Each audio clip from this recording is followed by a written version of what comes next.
40일을 지나서 40일이 지났습니다. 40일이 지나서 노아가 방주에 낸 창문을 열고 뭐를 내보내죠? 자, 7절 보세요. 7절. 까마귀를 내어 놓음에 까마귀가 어떻게 했어요? 물이 땅에 마르기까지 날라 왕래하더라. 까마귀는 날아갔네요. 이제 떠나갔네요. 떠나갔어요. 자, 그가 8절 보세요. 자, 8절에 보면 또 비둘기를 내어놓았죠. 근데 까마귀를 내어놓고 또 비둘기를 내어줬어요. 그 다음에 10절 보세요. 또 7일 있다. 7일을 기다렸다가 다시 비둘기를 방주에서 내려놓음에, 비둘기를 내려놓는 것이 지금 3번 나오는데 12절까지 지금 2번째 내놓는 것이죠. 자, 12절에 보면은 어때요? 또 7일을 기다려 또 비둘기를 또 내려놓음에, 이렇게 세 구절이 되어 있죠. 예, 8절에 비둘기를 내어놓고, 또 10절에 비둘기를 내어놓고, 또 12절에 비둘기를 또 내려놓았죠. 이렇게 보니까 이제 보이죠. 비둘기를 내놓았구나. 비둘기가 뭐고 까마귀가 뭘까요? 이걸 내어놓았어요, 하나님이. 자, 이것은 홍수 심판 자체로만 받아들일 것이 아니다, 이 말이죠. 이제 홍수 심판이 일어났어요. 근데 그 심판 가운데서 한 무리, 누가? 그 방주 안에 있던 사람들만이 지금 구원을 받게 되죠. 그렇죠? 방주 안에 들어왔다라는 것은, 방주가 뭐죠? 값을 갚아주고 나무 상자 안에 들어온 사람, 연합이 된 사람, 하나가 된 사람, 역청을 발라서 피로 인해서 앞뒤로 발라서 거기에 물이 새도록 하지 않는, 다 그런 코페르 나무를 통해서 그들이 안전하게, 이 사람들만이 구원을 받는 것이죠. 이제 방주 바깥에는 어때요? 심판이시죠. 자, 그러면 왜 이 사람들이 방주 안으로 들어오게 되었을까요?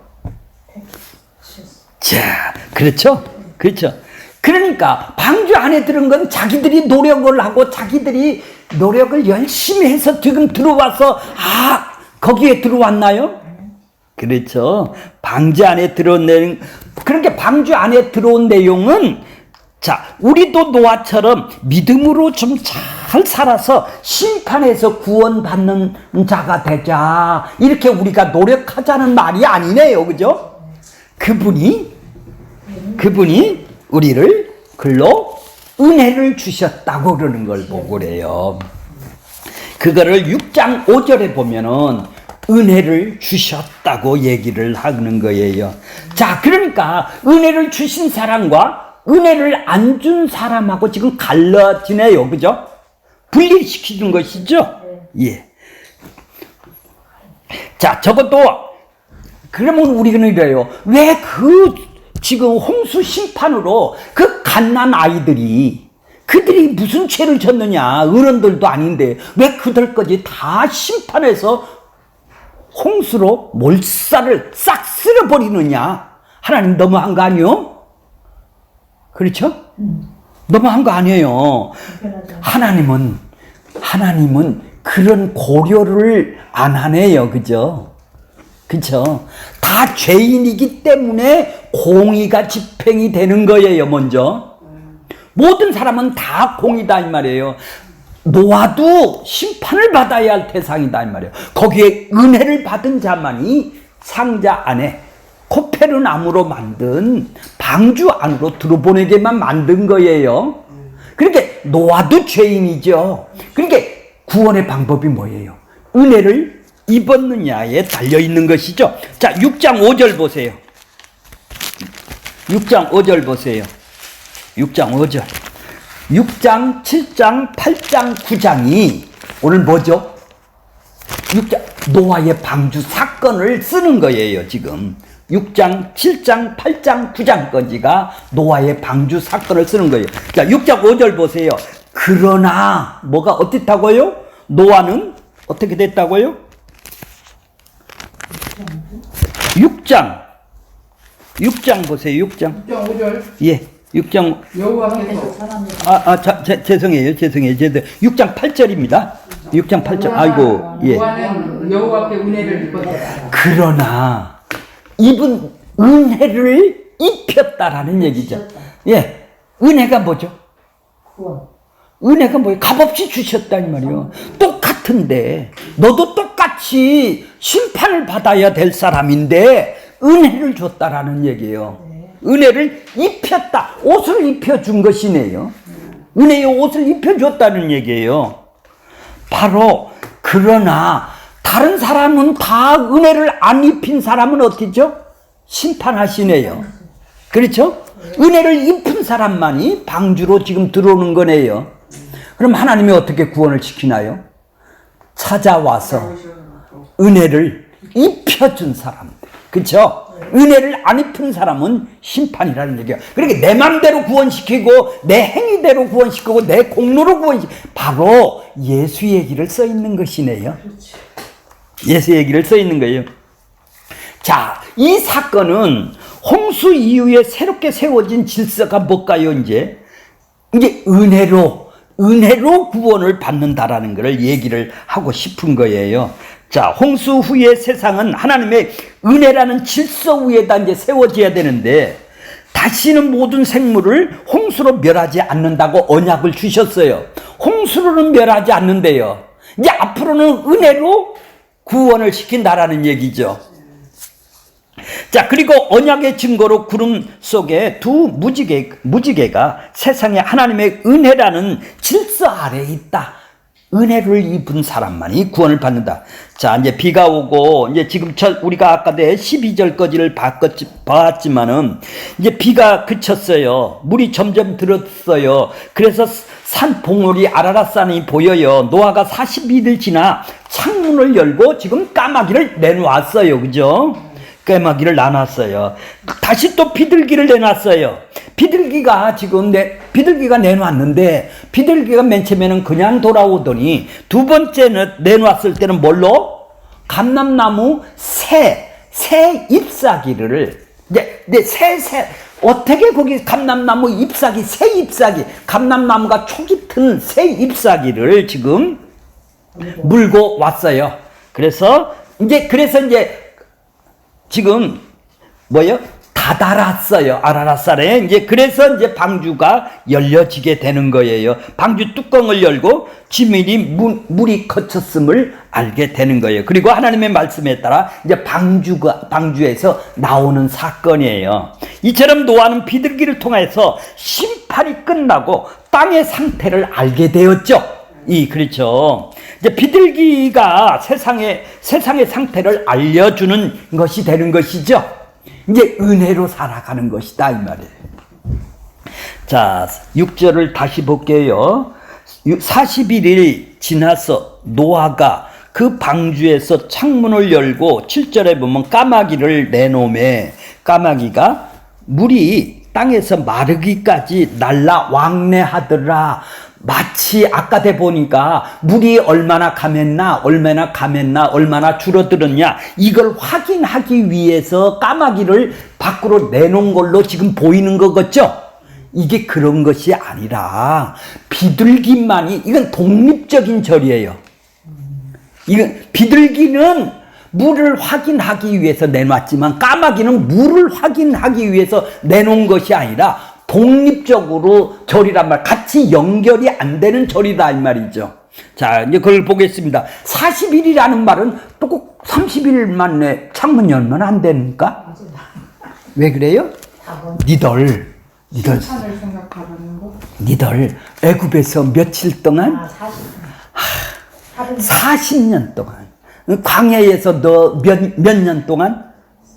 예수님이 금식을 몇 년? 아니 며칠? 40년. 이 40을 갖다 얘기를 해. 니들 광야에서 하나님의 은혜로 사는 거야. 그래서 30일을 안 하고 40일이라고 그러는 거예요. 꼭 그 날짜에 뭐 누가 재본 사람 있나요? 그렇죠? 다 숫자를 쓰는 것도 상징적으로 하나님이 하실 일이 있으니까 대표하는 것이죠. 이제 이해가 가셨죠? 자, 실제로 히브리어 성경을 보면 완전히 독립된 문장이에요. 독립된 하나의 문장이다 이 말이에요. 까마귀를 그냥 내놨다라는 거예요. 이제 그걸 조금 보겠습니다. 물이 줄어드는지 알고자 해서 확인이 하기 위해서 뭐 까마귀도 내보내고 비둘기도 내보내고 우리는 이렇게 연결이 된다고 생각하는데 독립된 절이란 말이에요.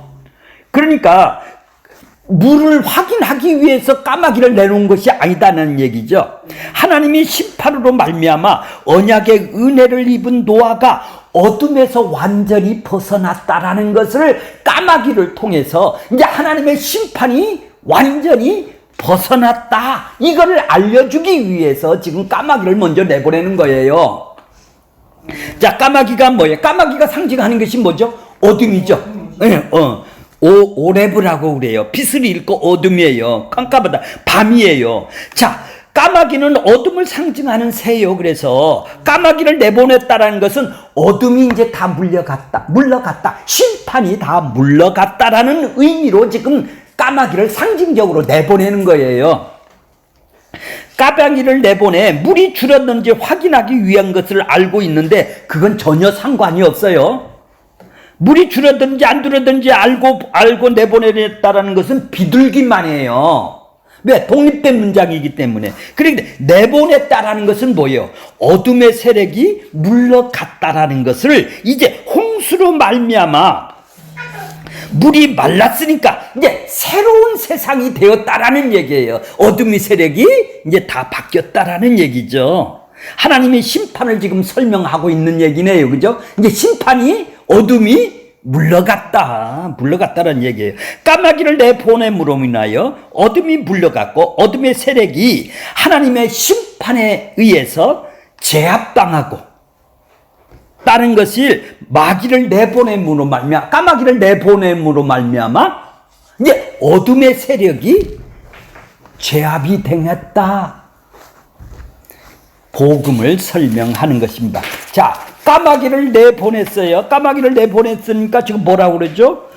까마귀가 날랐죠? 까마귀가 날아가죠? 날라서 왕래를 했다. 그 날라라는 말이 무슨 말인지를 아세요? 원어로 보면은 떠나갔다라는 말이에요. 아차라는 말이란 말이에요. 아차. 옛날에 배웠어요, 이거를. 가인이 여호와 앞을 떠나갔어요. 그래 너하고 나하고 관계가 없는 것이죠. 떠나갔다라는 거예요. 지금 왕래를 했다, 날아갔다라를 보고 이렇게 번역을 했어요. 떠나갔다라고 써야 되는데 왕래를 했다. 감하는 걸, 물이 감하는 걸 보도록 하기 위해서 마치 그렇게 해석할 수 있도록 오해하게 만드는 것이죠. 번역을 날아갔다면 떠나갔다라는 얘기예요. 왕래했으니까 지금 왔다 갔다 하면서 이제 물이 감한 거를 알게 하기 위해서 그 밑에 줄하고 같이 연결해서 해석하면 안 된다라는 얘기다는 얘기죠. 완전히 떠나갔다라는 얘기, 완전히 그러니까 벗어났다라는 얘기죠. 그렇게 심판이 완전히 벗어났다라는 얘기예요. 까마귀를 내보냄으로 말미암아 어둠 속에서 완전히 벗어난 상태, 이것을 하나님의 심판으로 말미암아 이제 새로운 새 땅이 열렸다라는 것을 알게 하기 위해서 까마귀를 내보낸 것이죠. 까마귀는 율법을 상징하는 동물이에요. 자, 이제 이해가 가셨죠? 날아갔다라는 것은 왔다 갔다 하는 것이 아니라 완전히 떠나간 걸 보고 날다라고 그런단 말이에요. 왕래를 했다 이렇게 쓰는 거예요. 그걸 번역을 그렇게 오해하도록 했다면 떠나갔다라는 얘기예요. 아브라함이 하나님 땅을 떠났죠. 그 떠나를 보고랑 똑같단 말이에요. 날라 왔다 갔다 이런 거랑 또 동일한 말이다. 자, 그러니까 이제 날라 보낼 거예요. 이제 어둠 세력이 없어진 거예요. 바로 복음 얘기를 하는 거예요. 8절 보겠습니다. 그가 또 비둘기를 내어 놓음에 내어놓아 지면에서 물이 줄어들는지, 이제 비둘기는 뭐예요? 물이 줄어들었는지 얼마나 줄어들는지 테스트를 해보려고 지금 이제 내보낸 것이죠. 그 까마귀는 아니다 이 말이죠. 자, 그가 비둘기를 내어놓아 지면에서 물이 줄어드는지 알고자 하며 또 온 지면에 19절 온 지면에 물이 있으므로 비둘기가 발 붙일 곳을 찾지 못하고 방주로 들어와 그에게로 오는지라 그가 손을 내밀어 방주 안으로 자기에게로 받아들이고 10절 또 비둘기를 또 내보내요. 그죠? 또 7일이 지나 기다려 7일을 기다려 다시 비둘기를 방주에서 내보내요. 그랬더니 저녁에 11절 보세요. 저녁에 뭘로 와요? 저녁 때에 비둘기가 그에게로 돌아오니 그 입에 뭐죠? 왜 다른 나무가 아니고 해필이면 감람나무일까요? 근데 그것이 감람나무 새 잎색이요. 새롭게 태어난 잎색이요. 그죠? 이제 심판으로 인해서 모두 다 죽었는데 이제 새롭게 태어난 새 감람나무 잎사귀다 이 말이죠. 새로운 세상이 된 것이죠. 자, 새 잎사귀가 있는지라 이에 노아가 물이 줄어드는 줄 알며 12절 7일을 또 기다려요. 비둘기를 내어놓으며 다시는 그에게 돌아오지 않더라. 자, 감람나무가 뭐예요? 감람나무라는 말이 비둘기가 참 뭐예요? 요나예요. 요나. 비둘기의 원어가 요나예요. 히브리어로 요나라고 그래요. 비둘기를. 자, 감람나무 비둘기가 물어왔다라는 것은 새로운 생명이 주어졌음을 땅이 되었다라는 의미죠. 이제 심판에서 끝났는데 이제 새로운 잎사귀가 나왔지 않습니까? 새로운 세계가 도래되었다라는 얘기죠. 노아의 홍수를 통하여 보여주고자 하는 것은 예수 그리스도를 통해서 죄 가운데에서 심판이 어떤 것이고 예수 그리스도에서 생명이 어떤 것인지를 지금 보여주는 것이죠. 자, 이게 바로 어디예요? 하나님의 나라라는 거예요. 지금 노아의 방주를 통해서 뭐를 보여줘? 하나님 나라는 이런 나라야. 심판이 있고 구원이 있다라는 얘기죠. 예수로 인하여 그들의 나라가 어떤 사람은 살게도 하고 어떤 사람은 죽게도 만든다라는 얘기죠. 죄를 덮어주신다라는 것이 가능한 것이죠. 자, 예수님이 그래서 그분이 머리 두시는 곳이 어디죠? 머리 두르는 그것이 대속의 은혜가 있는 골고다라는 것이죠.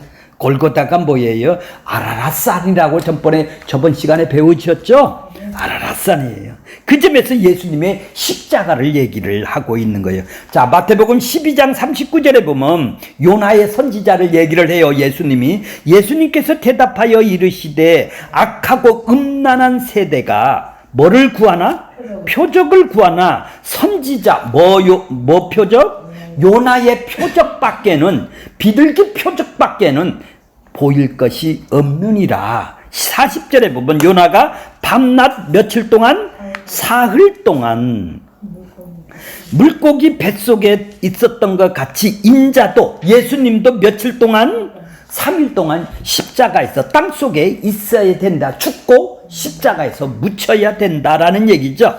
자, 그 밑에 보세요. 그래서 비둘기를 히브리어로 요나라고 그러는 거예요.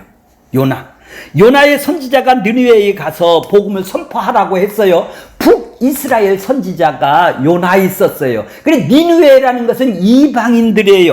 이방인들에 가서 복음을 전하라는 거예요. 하나님의 뜻을 전하라는 거예요.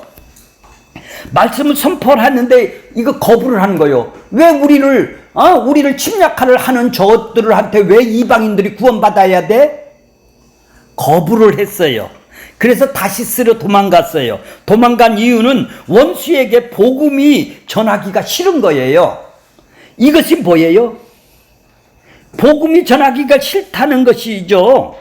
이런 상태가 누구냐는 얘기죠. 이스라엘 상태를 지금 얘기를 하는 거예요. 요나를 통해서 그들이 심령 상태가 어떤 상태냐? 그걸 알려주기 위해서 이스라엘이 어떤 마음을 품고 있는가를 요나 선지자를 통해서 지금 보여주는 거예요. 요나서는 해외 선교를 얘기를 하는 것이 아니라 너희가 하나님의 언약을 가진 존재냐 이걸 묻는 거예요. 이스라엘 백성에게 니들이 하나님의 언약을 가진 존재예요? 너는 죽어야 한다고 물고기 뱃속에서 3일 동안 집어넣는 것이죠. 요나 선지자가. 이스라엘은 다시 바로 예수님의 죽음을 예표를 해주는 거예요. 요나의 표적은 예수의 죽음에서만 니들은 이방인들을 원수라고 그러죠. 자기 아니면 원수예요, 전부 다, 이들은. 그래서 원수를 원수로 대하지 않는 것은 바로 예수님이 십자가에서 죽고 살아나서 3일 동안 살아나서 그러니까 원수를 원수로 대하지 아니하는 하나님의 말씀을 전하는 자가 된다라는 얘기죠. 그래서 죽어야 된다라는 얘기죠. 자, 은혜의 복음으로 바뀌는 것이죠. 전도 잘하자는 내용이 아니다. 예수 그리스도의 죽음만이 죽음의 심판에서 생명으로 옮겨지는 이 은혜가 주어져야 너희들이 어떻게 해요? 원수를 사랑할 수 있는 사람이 돼야 네 이웃을 사랑할 수 있는 사람이 된다라는 거예요. 이스라엘이라고 그러니까 지금 어떤 상태를 얘기를 해요? 이스라엘 상태가 이렇다라는 걸 요나를 통해서 보여주고 있는 것이죠. 자, 요나 선지자를 설명하고 있고, 요나 선지자는 곧 요나의 표적을 통해서 보여주기 위해서 선택된 존재죠. 그러나 요나의 표적은 누구를 보여주는 거예요? 비둘기는 바로 예수 그리스도를 보여주는 것이죠. 자, 감람나무 새 잎사귀를 보겠습니다. 감람나무를 뽑아낸다라는 것은 다른 나무의 잎사귀를 안 따왔어요. 비둘기가 안 물어봤다 이 말이죠. 메시아를 감람나무에서 기름을 짜는 것은 메시아를 상징하는 것이죠. 감람나무에서 기름을 짜서 그거를 왕이나 제사장이나 선지자에게 붓는 것이죠. 메시아에서 기름을 붓는 것은 감람나무 유를 통해서 붓는 거예요. 일부러 새로운이라는 단어를 사용해요. 새 잎사귀라고 얘기를 해요. 새롭게 창조된 잎사귀죠. 이제 다 죽었다가 살아났죠. 물로 심판했다 죽었다가 살아났다 이 말이죠. 그 나무를 통해서 이 땅에 오실 기름 부은 자를 통하여 새로운 생명이 주어진다라는 것을 감람나무 새 잎사귀를 통해서 말씀을 해주고 있는 것이죠. 바로 십자가를 보여주는 것이에요. 자, 이렇게 지금 6장, 7장, 8장, 9장은 뭐에 대해서 쓰는 거예요? 노아의 방주와 어떻게 죄인들이 구원을 받느냐, 방주 속으로 어떻게 들어가느냐, 이걸 객관적으로 지금 설명을 해드릴게요. 거기 원고를 좀 6장 5절이 아니라 6장 8절로 좀 고치세요. 그러나 노아는 어떻다고요? 하나님께 은혜를 입었더라. 그러나라는 것은 은혜란 하나님의 피조물이 다 멸망했을 때 그 노아의 가족들만이, 방주에 들어가는 사람만이, 어떤 무리는 그러나라는 속에 어떤 무리가 그 멸망의 물속에서 구원을 받는 복음을 가리키는 것이 그러나겠네요. 성경을 잘 보시면 온통 질서와 조화, 하나님이 질서롭게 이 세상을 만들고 조화롭게 만들었다 이 말이죠. 이것이 혼돈과 부조화가 됐죠. 왜? 인간들이 죄성으로 인하여 이제 혼돈이 됐다 이 말이에요. 혼탁이 됐다 이 말이에요. 하나님이 질서적으로 하나님만 섬기게 됐는데 지가 다 하나님들이 되어서 부조화가 됐단 말이에요. 조화롭지가 않다 이 말이에요. 그러니까 시기와 질투와 싸움이 일어나는 거예요. 그런 부조화로 질서와 조화가 깨지고 하나님이 다시 무질서와 혼돈과 부조화를 질서로 다시 만들기 위해서 지금 홍수의 심판을 하신 것이죠. 자, 그래서 봐보세요. 질서와 거기 성경에서는 질서와 무질서가 되면 새 질서를 만드는 것이죠. 지금 홍수를 보니까 무질서 했어요. 다 죄악이 관영을 했어요. 혼돈이 나왔죠. 부조화가 됐죠. 근데 새롭게 질서를 만든다 이 말이에요. 은혜로. 그 다음에 부조화가 조화가 되고 세조화가 된 것이고 창조가 됐어요. 하나님이 세상을 만들었어요. 그죠? 죄가 들어옴으로 말미암아 이것이 어떻게 됐어요? 하나님이 창조한 것이 반대 방향으로 가는 역창조를 하네요. 그죠? 인간이 창조를 만든다 이 말이에요. 자, 그 역창조라는 말을 그 중간에 보세요. 3페이지 중간에 보면 역창조라는 말이 있죠. 예, 역창조 읽어보겠습니다.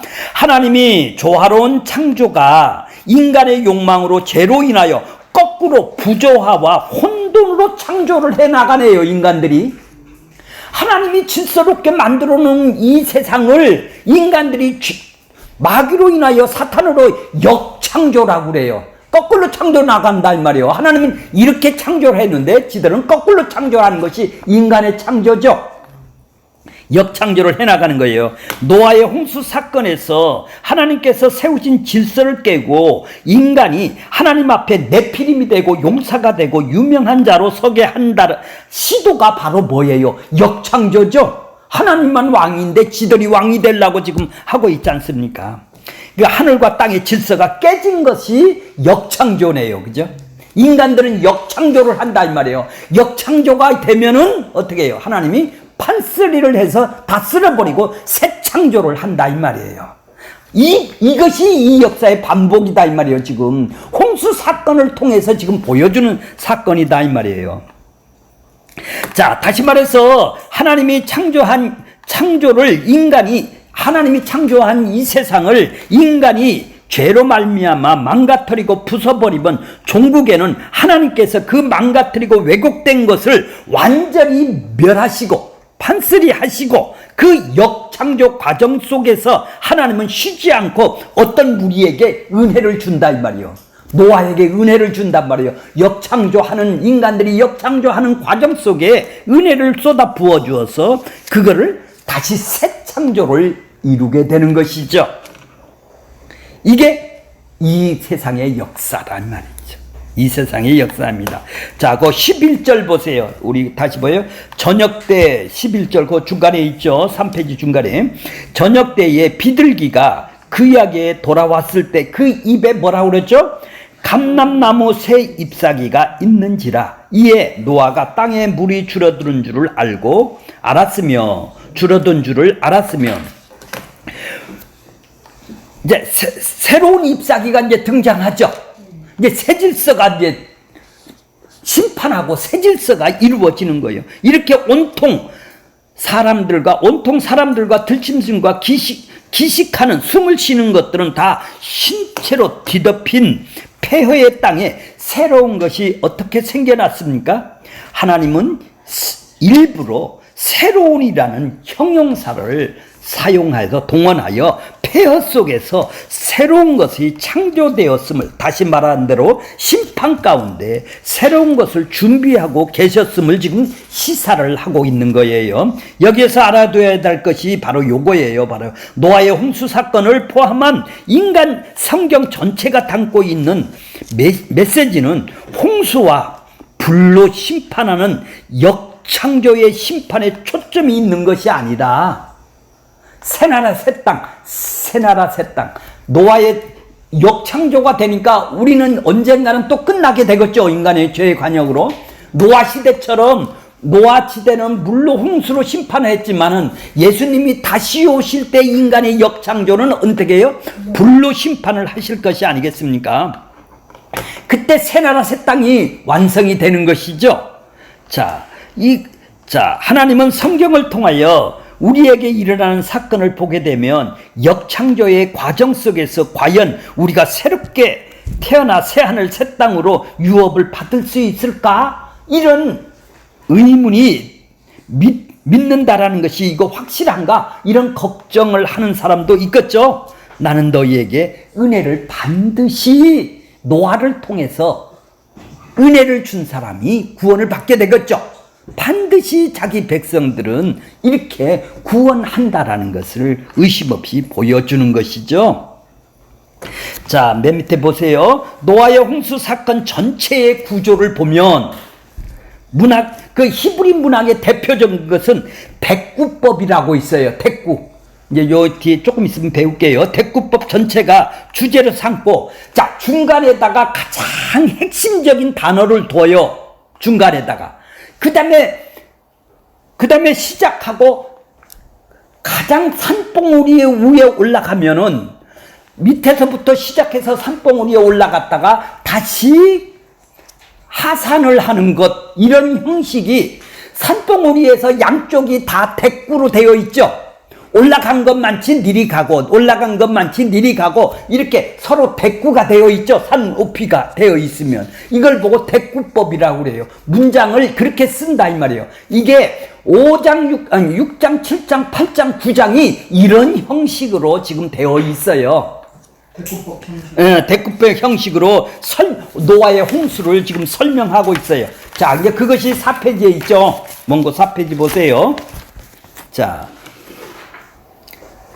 중간에 볼게요. 중간에 7장 23절서부터 8장 1절.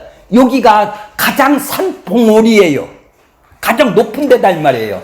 어디서 노아의 방주를 시작해요? 첫 번째 6장 9절서부터 10절까지 도입이라는 거 있죠.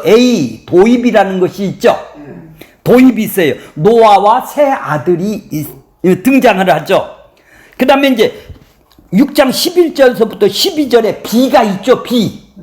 비가 있다면 이제 산으로 올라가는 거예요. 비는 뭐예요? 이제 온 땅이 타락해요. 포악함이 땅에 충만하더라. 이렇죠. 자, 이제 그래서 이제 심판을 해요. 6장 13절서부터 22절은 씨죠. 이제 요 한 칸 더 올라갔단 말이에요. 심판을 선언해요. 하나님이 땅에 있는 자는 다 죽이리라, 쓸어버리리라 얘기를 해요. 자, 그러면서 너희는 방주에 들어가라고 7장 1절서부터 10절에 이제 방주 승선 명령을 하세요. 이제 또 한 칸 올라갔죠. 그 다음에 너와 내 집은 방주로 들어가라고 얘기했어요. 이제 심판이 시작돼요. 7장 11절서부터 16절 2가 되죠. 2가 되고 심판이 시작. 이제 깊은 샘이 막 물이 쏟아 나오죠. 하늘이 뭐예요? 창문이 열려서 비가 150이 막 쏟아지게 되겠죠. 그렇죠? 자, 이제 심판이 급속도로 진행이 돼요. 7장 17절서부터 F가 나오죠. 22절까지 물이 많아져 방주가 떠올랐죠. 며칠 동안 150일 동안 떠올랐다 이렇게 나오는 거예요. 이제 산 정점으로 올라가요. 여기가 이제 정점이다 이 말이에요. 정점이 뭐예요? 그러니까 은혜가 이제 새 창조가 여기서부터 이제 뭐예요? 새 창조가 시작되는 것이죠. 이제 앞에 거는 지금까지 산 위에 올라가는 것은 심판이라면 산으로부터 정점으로 가서는 여기서부터는 뭐예요? 이제 새 창조가 시작되는 거예요. 이제 심판에서 이제 건져내는 것이죠. 이제 새 창조가 시작되는 거죠. 그것이 7장 23절서부터 8장 1절. 여기 M이 뭐예요? 산봉우리 중앙이라는 얘기예요. M이 미들 중앙이다 이 말이에요. 여기를 중앙으로부터 양쪽으로 다 이렇게 높이 올라가게 양짝 대꾸로 되어 있죠. 이 짝으로 올라간 만치 이 짝으로 빠지고 올라간 것만치 되어 있다 이 말이죠. 이해가 가세요? 어려워요? M이 중앙이. 네, 중앙이다 이 말이에요. 산봉우리다 이 말이에요. 그러면 저기 6장 첫 번에 6장 9절서부터 10절까지는 산으로 올라가는 거다 이 말이에요. 그죠? 그럼 제일 밑에는? 그러면 그러니까 가장 중앙으로 올라갔죠. 제일 밑에서 올라가는 거. 올라갔죠. 거기서부터 이제 내려오는 거다 이 말이에요. 그러면 똑같이 양짝에 대꾸만치 올라간단 말이에요. 150일이 물이 찼다면 150일이 물이 빠지고 이제 이렇게 7일 동안 있었으면 이 짝에도 7일 동안 있고 이렇게 대꾸법으로 쓰게 된다 이 말이죠. 이해가 가세요? 40일간 있었다면 여기서 40일간 방주에 들어가서 기다리라. 여기는 뭐예요? 물에라서 40일 동안 물에서 떠 있다가 내려라. 이렇게 대꾸법으로 되어 있단 말이에요. 이렇게 중앙으로 올라가 갖고 이해가 가시죠? 그래서 히브리 문학의 그 기법은 이렇게 강조를 하는 거예요. 뭐를 중앙의 거를 강조를 하기 위해서 하는 거예요. 그러니까 중앙 M이 중앙이에요. 그러니까 삼봉오리라가 된다 이 말이에요. 자, 8장 1절 보겠습니다. 저번 시간에 배운 거. 된다고 중앙이 아니라? 아, 중앙이 삼봉오리란 말이요. 그렇게 됐으면 어. 여기가 M이라고? 그렇죠. 그게 뭐. 중간이 아니고? 아이, 그러면 여기가. 또 다시 이렇게 내려오는 거, 이작간으로 내려가는 거다 이 말이에요. 내려오니까 그래서 대구법이라는 그렇죠. 약작으로 40일간, 150일간 물이 뜨고, 물이 빠지고, 뭐 이런 것이 나오는 것이 이런, 이제 그걸 이제 구체적으로 찾아보세요. 봉우리가 M. 그렇죠. 봉우리가 M이다 이 말이에요. 가장 높은 거다 이 말이에요. 요거를 강조를 하기 위해서 지금 올라갔다, 내려갔다, 이렇게 봉우리 쓰다. 예. 그것이 8장 1절이라 이 말이에요. 이해가 가셨죠? 그럼 이제 9장까지 가는 거예요. 내려가는 것이. 내려가는 것이 9장까지. 이제 6장, 7장은 올라가는 것이 되고, 내려가는 것이 되는 거예요. 그러니까 요거는 갖다가 지금 원고를 놓고 가서 보기만 하시면 왜 이렇게 대구법으로 써 있는지를 이해가 가는 거예요. 자, 그럼 8장 1절에 보면은 8장 1장이 M이니까 가장 높은 자리라고 그랬죠? 산 꼭대기다 이 말이에요. 여기가 산 꼭대기다 이 말이에요. 하나님이 8장 1절 노아와 그와 함께 방주에 있는 모든 들짐승과 육축을 뭐라고 그랬나요? 전번에 기억하사 자카르라고 그랬죠? 자카르라고 전번 시간에 배웠지 않습니까? 기억하다. 여기가 중앙이다 이 말이요. 하나님이 이 자카르란 말이에요. 이제 바람이 불어 어떻게 해요? 물을 이제 감하기 시작하네요. 아까는 뭐예요? 물이 이제 비가 내리게 둥둥둥둥 뜨게 만들었다가 이제 감하기 시작한단 말이에요. 여기서부터 여기 기억하서부터 이제 여기서부터 내려오는 거예요. 자, 그러니까 자카르가 뭐라고 그랬나요? 하나님이 아이고 깜빡했네 내가. 아이고 내가 그 약속한 걸 잊어먹었네. 이래서 기억하는 것이 아니라 하나님이 약속한 거를 지금 어떻게 한다고요? 반드시 지킨다라는 언약의 용어를 보고 자카를 기억한다라는 거예요. 하나님은 모르고 있었다가 지금 생각나서 기억하는 게 아니란 얘기죠. 그러니까 하나님의 말씀, 약속을 한 것을 말씀이라고 그러는데 말씀하신과 행동은 동일한 것이죠. 그분이 말씀하시면 그분이 이게 자카르란 말이에요. 자카르의 또 하나의 뜻은 뭐예요? 씨라고 그랬죠. 남자의 씨를 가져야 된다고 그랬죠. 그래서 씨 가진 것만 우리는 먹을 수가 있다는 말이에요. 채소도 먹을 수 있고. 그래 짐승들은 씨 가진 거를 먹지 말라고 그랬지 않습니까? 이게 씨 가진 사람이 누구예요? 예수. 남편인 신랑인 예수를 얘기를 한다 이 말이에요. 그래 하나님이 자카르를 예수를 기억하사 자카르를 지금 하신다 이 말이에요. 이제 물을 감하기 시작을 하시는 것이다 이 말이죠. 자, 그러니까 이제 그렇게 이제 9장 맨 끝에 보세요. 이제 거꾸로 되어 있어. 거꾸로 내려오죠. 대구법이 이제. 그쵸? 이제 F 다시가 있고 E 다시가 있고 이제 A 다시가 맨 밑에 있을 거 아니겠어요? 그죠? 이제 맨 밑에를 보세요. 결론적으로 노아의 세 아들이 쫓아 온 땅에 퍼지리라. 이제 내려와서 그러면 여기서 맨 처음에 A 보세요. A 맨 처음에 시작할 도입 단계. 노아 세 아들이 등장하고 노아의 세 아들이 방주로 들어갔다가 지금 나오는 거예요. 이게 9장이다 이 말이에요. 이래서 대구법이 되는 거예요. 이해가 가시죠 이제? 자, 그러니까 8장 1절이 가장 가운데 부분으로 하나님의 은혜에 있단 말이에요. 요걸 강조하기 위해서 지금 양짝으로 대구법을 쓰시게 되는 거예요. 그러니까 6, 7장은 역창조죠. 역창조의 완결을 완전히 파괴시키는 거단 말이에요. 인간들이 타락한 것을 완전히 파괴시키는 것이 뭐죠? 역창조를 해놓은 것을 파괴시키는 것이 6장, 7장. 8장 9장은 이제 새 창조를 이루는 것이잖아요. 이제 감람나무 잎새기서부터 새 창조를 이루기 시작하는 거예요. 물이 감한 것부터 시작하는 거예요. 자, 결론적으로 뭐예요? 저 밑에 이제 결론을 보겠습니다. 까마귀는 시체를 가득한 죽은 세상에서 까마귀는 안 돌아왔죠? 그렇죠? 안 돌아왔어요. 비둘기는 돌아왔지만 까마귀는 뭐를 좋아하죠?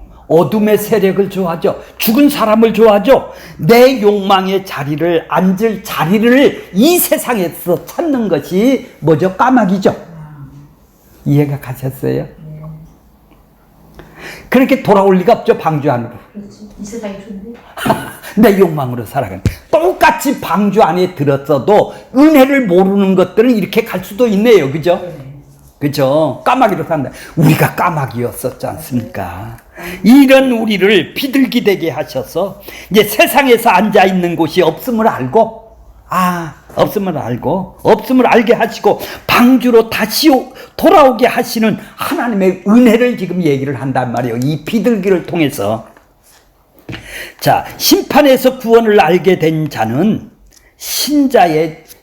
바로 이 구원을 알게 된 자가 비둘기와 같은 된 자들이죠. 예. 세상에 있을 것이 없음을 알고 오직 예수 그리스도를만이 나의 안식처가 되시며 주께서 돌아옴으로써 세상이 어떤 곳인가에 비둘기로 가서 전하는 자들이겠네요. 이제 비둘기는 그러니 우리에게 어떤 세상이 있는 것입니까? 열심히 노력해서 욕망을 이루어 행복하게 잘 살 수 있는 곳입니까? 그것은 까마귀로 세상을 헤매는 것에 지나지 않는 것이죠. 세상은 장차 심판으로 마무리될 세상이죠. 까마귀가 있는 곳이에요. 어둠이 있는 것이다 이 말이죠. 썩은 것 신체만 있는 것이다. 죽은 세상이다 이 말이에요. 지금은 굳건한 삶을 터전으로 보이는 것 같지만 허물어지고 없어질 것이들이지요. 그러기에 세상의 신자는 앉을 곳이 없는 거예요. 앉아서 편히 쉴 만한 곳이 아닌 것이죠. 아무리 둘러봐도 예수 그리스도만이 쉼과 안식과 평안이 있는 안식처라는 것을 안다면 주께서 돌아가지 않을 수가 없는 것이죠. 이처럼 늘 주님의 마음을 두고 살아가는 것이 신자는 세상에 살만한 곳이 아님을 아는 비둘기 같은 역할을 하는 사람들이네요. 비둘기가 뭐죠? 요나다 이 말이에요. 요나가 비둘기입니다. 가서 그렇죠. 드러내 보여주는 역할을 하는 것이죠. 요나가. 왜? 하나님이 어거지로 그렇게 만드시죠? 삶 속에서 요나같이 만든다, 비둘기같이 만든다라는 얘기죠. 그렇지 않으면 우리의 현실은 하나님이 나한테 행해 주시 않으면 까마귀죠. 무엇이 그리스도를 쫓은 참된 삶인가를 알면서 세상에 앉은 자리를 찾으며 세상에 썩을 것을 필요로 하고 구하고 살고 있는 것이 까마귀들이죠. 신자는 그런 자신으로 인해 절망하며 하나님의 도우심과 은혜를 구할 수밖에 없는 자들입니다. 하나님의 은혜만이 까마귀인 나를 비둘기 길로 가게 하심으로 그걸 믿으며 예수님께 소망을 두고 하나님께 소망을 두고 가는 자들이 우리들인 것입니다.